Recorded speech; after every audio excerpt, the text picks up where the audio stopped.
Hello boys and girls, it's my turn to read you a story today, and I brought along one of my favourite books.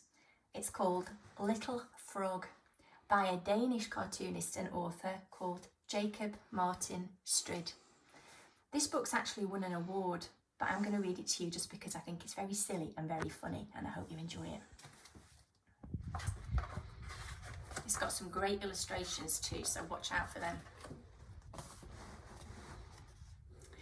One beautiful summer's night, a meteor fell from the sky.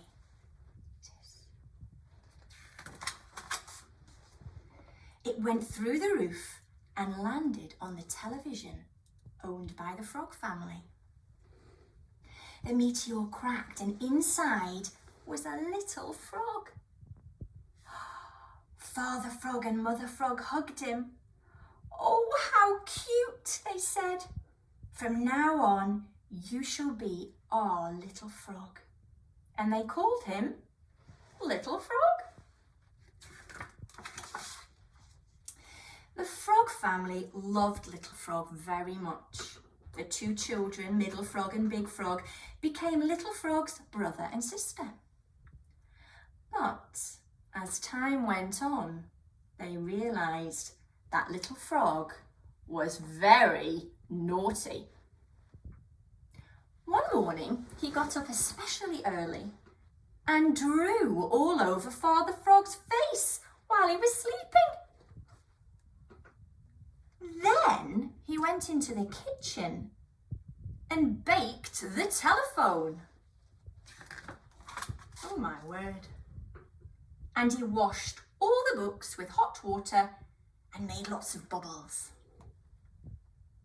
Mother and Father Frog screamed, "What are you doing, Little Frog?" Father and Mother Frog took Little Frog to the school counsellor to try to understand his naughty behaviour. "I think you need to talk to a specialist," said the counsellor. "Let me make an appointment right now." He picked up the telephone to make the call, but Little Frog cut the line. Then he set the counsellor's hair on fire. "Oh no, not in his bag," wailed Mother Frog. Father Frog was so furious. All he could do was scream. Mother Frog sobbed. "We can't take any more of this behaviour." "Well, I've had enough," said Little Frog. "If you have to yell at me all the time, I'm leaving." And off he went, down to the railway station, where he got on a train. He sat down next to a lady with a spotty dress. The train drove through the countryside, through the strange cities, through cold and snow. And when the train came to the last stop, Little Frog walked on by himself. Little Frog walked and walked. He walked across deserts until he came to a mountainside. He walked up right to the snowy peak until he came to the top. And at the very top was a cave.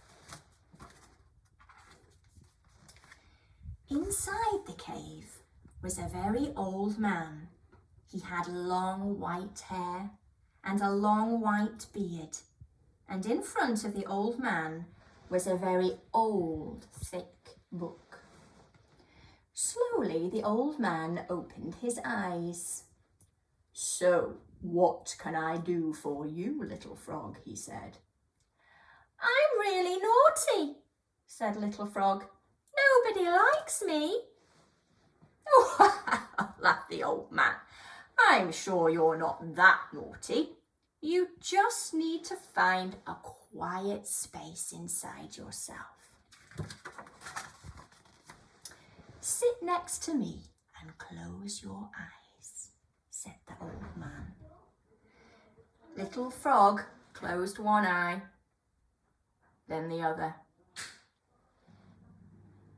Then he couldn't see anything. Nothing happened. He opened one eye just a little. He could see the old man sitting with his eyes closed. "This is boring," said Little Frog. But luckily, Little Frog had brought his crayons with him. First, Little Frog drew on the old man's big thick book.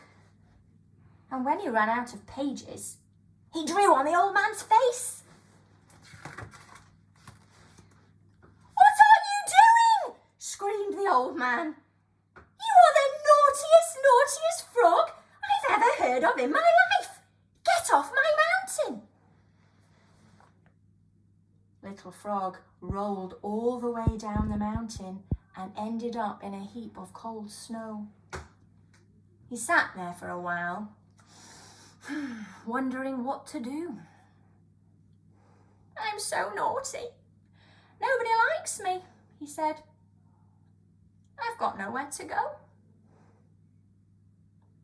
But then he heard a sound. What could it be? A helicopter! It was Father and Mother Frog, Big Frog and Middle Frog. "Little Frog!" they cried. "We've been searching for you everywhere." And they pulled Little Frog into the helicopter. "Oh, Little Frog, I'm so happy we found you," sobbed Mother Frog. "But I'm still very naughty," said Little Frog. "You may be naughty," said Mother Frog, "but you're still our Little Frog, and we love you." And that's the end, but there is an epilogue where we find out what happened later on. So Little Frog lived happily ever after with the frog family. He was still naughty sometimes, and they still loved him. He later became a big success, and they put on a huge exhibition of all his naughty things. And perhaps you can have a look at some of his naughty things. This is where he scribbled on faces, set hair on fire. I think this is the telephone he cooked. And the bag he peed in. That's my favourite bit. Well, I hope you enjoyed that. And can I also say thank you for all the tweets and messages and letters that we've had, especially from P5B. We're really missing you, but we're looking forward to seeing you back at school really soon. Bye-bye.